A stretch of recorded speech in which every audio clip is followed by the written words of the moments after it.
अगर हमें संसार में रहना आ जाए तो हमारी मुक्ति हो जाए।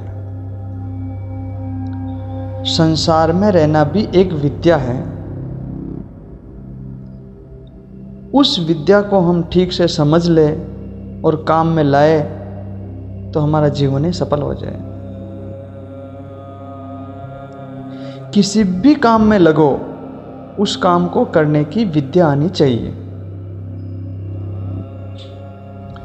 जैसे कोई रसोई बनाता है पर उसे रसोई बनानी नहीं आती तो रसोई नहीं बनती। अगर उसे रसोई बनानी आती है पर वह रसोई बनाता ही नहीं तो भी रसोई नहीं बनती। इसलिए किसी भी कार्य में ज्ञान और कर्म दोनों की आवश्यकता है। संसार में रहने की विद्या क्या है, इसको समझना है। जैसे एक मनुष्य है और उसके माता पिता, स्त्री, पुत्र, भाई आदि हैं, तो वह उनके साथ केवल उनके हित के लिए ही व्यवहार करे, केवल उनकी सेवा करे, उनको सुख पहुंचाए और अपने सुख की किंचित मात्र भी इच्छा न करे। अगर वह अपने सुख की इच्छा करता है तो उसको संसार में रहना आया ही नहीं।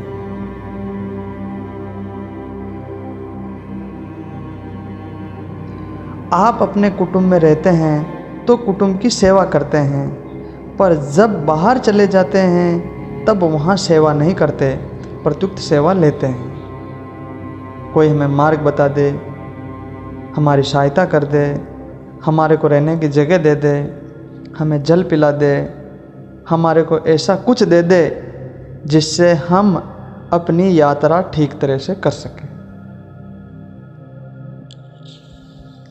इस प्रकार सेवा चाहते रहने से हमारा कल्याण नहीं होता। हम किसी से कुछ भी चाहते हैं तो हम पराधीन हो जाते हैं, ये पक्का सिद्धांत है। परंतु जहाँ हम किसी से कुछ भी नहीं चाहते हैं वहाँ हम बिल्कुल पराधीन नहीं होते हैं, प्रत्युक्त स्वाधीन होते हैं। संसार से कुछ भी चाहना अपने आप को पराधीन बनाना है। अतः अपनी चाहना तो रखे नहीं और दूसरों की न्याय युक्त चाहना अपने शक्ति के अनुसार पूरी कर दे तो हम स्वाधीन हो जाएं। अब प्रश्न होता है कि जब हम दूसरों से कुछ भी नहीं चाहते तो फिर उनकी चाहना पूरी क्यों करें? इसका उत्तर यह है कि उनकी चाहना पूरी करने से अपनी चाहना के त्याग की सामर्थ्यता आ जाएगी।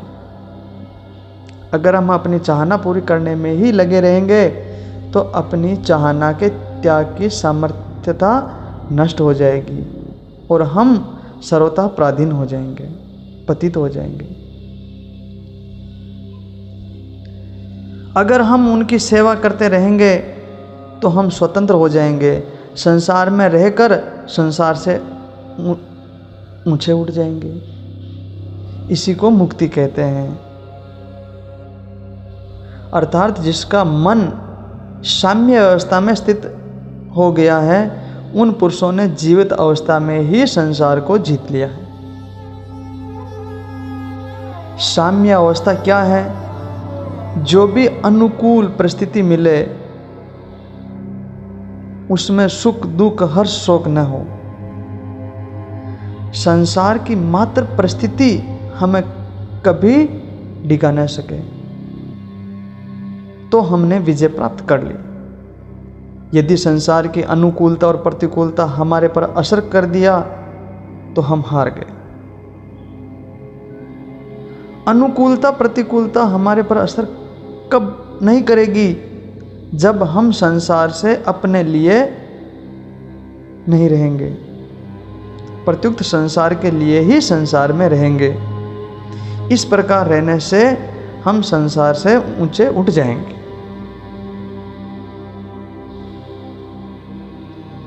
हमारे माता पिता हैं तो हम माता पिता की सेवा करें और उनसे कोई चाहना न रखे। उनसे चाहना क्यों नहीं रखे? उनका दिया हुआ ही शरीर है, सामर्थ्य है, हमें जो कुछ मिला है उन लोगों से मिला है। अतः उनसे मिले हुए शरीर, सामर्थ्य, समझ, सामग्री आदि के द्वारा उनकी ही सेवा करनी चाहिए। उनसे मिली हुई वस्तु उनको ही दे देनी है और देने के लिए ही हमें रहना है, लेने के लिए नहीं। उनके लिए ही रहना है, अपने लिए नहीं। अगर हम अपने लिए नहीं रहेंगे तो वे हमारे साथ अच्छा व्यवहार करे अथवा बुरा व्यवहार करे, उसका हमारे पर असर नहीं पड़ेगा। उनकी सेवा कैसे हो जाए, उनको सुख कैसे पहुँचे, उनको आराम कैसे पहुँचे, उनका भला कैसे हो, उनका उद्धार कैसे हो, उनका कल्याण कैसे हो, केवल यही भाव रखना है।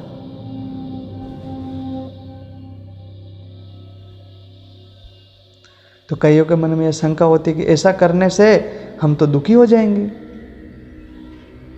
तो हम दुखी तभी होंगे जब उनसे कुछ चाहेंगे और वे नहीं करेंगे।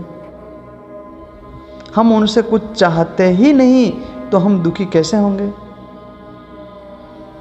हम तो केवल उनके सुख के लिए, उनके आराम के लिए ही रहते हैं, अतः उनको सुख पहुंचाना ही हमारा काम है।